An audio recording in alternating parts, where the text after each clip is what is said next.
ಅಲ್ಲರಿ, ಅನವಶ್ಯಕವಾಗಿ ನೋಡಿ ಅವನು ರಾಜಸ್ಥಾನದಿಂದ ಪ್ರತಿ ವಾರಕ್ಕೊಂದ್ಸರಿ 15 ದಿವಸಕ್ಕೊಂದ್ಸರಿ ಅಥವಾ ಅವ್ರಿಗೆ ಬೇಕಂತ ಸಂದರ್ಭದಲ್ಲಿ ಮಾಂಸವನ್ನ ಅಲ್ಲಿಂದ ತಂದು ಮಾರಾಟ ಮಾಡ್ತಕ್ಕಂಥದ್ದು ಅವರ ವೃತ್ತಿ. ಅದರಲ್ಲಿ ಮಾಡಿದ್ದಾರೆ. ಇವ್ರು ಯಾರೋ ಹೋಗಿ ನಾಯಿ ಮಾಂಸ ತಂದಿದ್ದಾರೆ ಅಂತ ಹೇಳಿ ಹೋಗಿ ಇಲ್ಲ ಸಲ್ಲದ ಆರೋಪ ಮಾಡಿ ಗಲಾಟೆ ಮಾಡಿದ್ದಾರೆ. ಅದಕ್ಕೆ ಪೊಲೀಸ್ನವರು ಮತ್ತು ಹೆಲ್ತ್ ಡಿಪಾರ್ಟ್ಮೆಂಟ್ನವರು ಅದನ್ನ ಚೆಕ್ ಮಾಡಿ ಅಂತೇಳಿ ಲ್ಯಾಬೊರೇಟರಿನಲ್ಲಿ ಚೆಕ್ ಮಾಡಿಸಿದ್ದಾರೆ. ಅದು ಇವತ್ತು ನಾಯಿ ಮಾಂಸ ಅಲ್ಲ, ಅದು ಮೇಕೆ ಮಾಂಸ ಅಂತ ಹೇಳಿ ಬಂದಿದೆ ಅಂತೇಳಿ ವರದಿಯಲ್ಲಿ ಅವರು ಹೇಳಿದ್ದಾರೆ. ಅದರಿಂದ ಅನವಶ್ಯಕವಾಗಿ ಇದೆಲ್ಲ ಏನೇನೋ ದುರುದ್ದೇಶಗಳನ್ನ ಇಟ್ಕೊಂಡು ಗಲಾಟೆ ಮಾಡಬೇಕು ಅಂತೇಳಿ ಅಂಥವ್ರ ಮೇಲೆ ನಾವು ಕ್ರಮ ತಗೊಳ್ತೇವೆ. ಹೌದು, ರಿಪೋರ್ಟ್ ಬಂದಿದೆಯಲ್ಲ.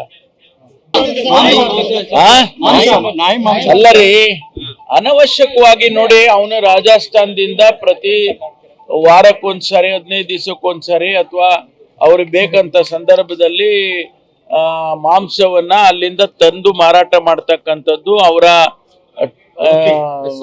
ವೃತ್ತಿ. ಅದರಲ್ಲಿ ಮಾಡಿದ್ದಾರೆ. ಇವ್ರು ಯಾರೋ ಹೋಗಿ ನಾಯಿ ಮಾಂಸ ತಂದಿದ್ದಾರೆ ಅಂತ ಹೇಳಿ ಹೋಗಿ ಇಲ್ಲ ಸಲ್ಲದ ಆರೋಪ ಮಾಡಿ ಗಲಾಟೆ ಮಾಡಿದ್ದಾರೆ. ಅದಕ್ಕೆ ಪೊಲೀಸ್ನವರು ಮತ್ತು ಹೆಲ್ತ್ ಡಿಪಾರ್ಟ್ಮೆಂಟ್ನವರು ಅದನ್ನ ಚೆಕ್ ಮಾಡಿ ಅಂತೇಳಿ ಲ್ಯಾಬೊರೇಟರಿನಲ್ಲಿ ಚೆಕ್ ಮಾಡಿಸಿದ್ದಾರೆ. ಅದು ಇವತ್ತು ನಾಯಿ ಮಾಂಸ ಅಲ್ಲ, ಅದು ಮೇಕೆ ಮಾಂಸ ಅಂತ ಹೇಳಿ ಬಂದಿದೆ ಅಂತೇಳಿ ವರದಿಯಲ್ಲಿ ಅವರು ಹೇಳಿದ್ದಾರೆ. ಅದರಿಂದ ಅನವಶ್ಯಕವಾಗಿ ಇದೆಲ್ಲ ಏನೇನೋ ದುರುದ್ದೇಶಗಳನ್ನ ಇಟ್ಕೊಂಡು ಗಲಾಟೆ ಮಾಡಬೇಕು ಅಂತೇಳಿ ಅಂಥವ್ರ ಮೇಲೆ ನಾವು ಕ್ರಮ ತಗೊಳ್ತೇವೆ.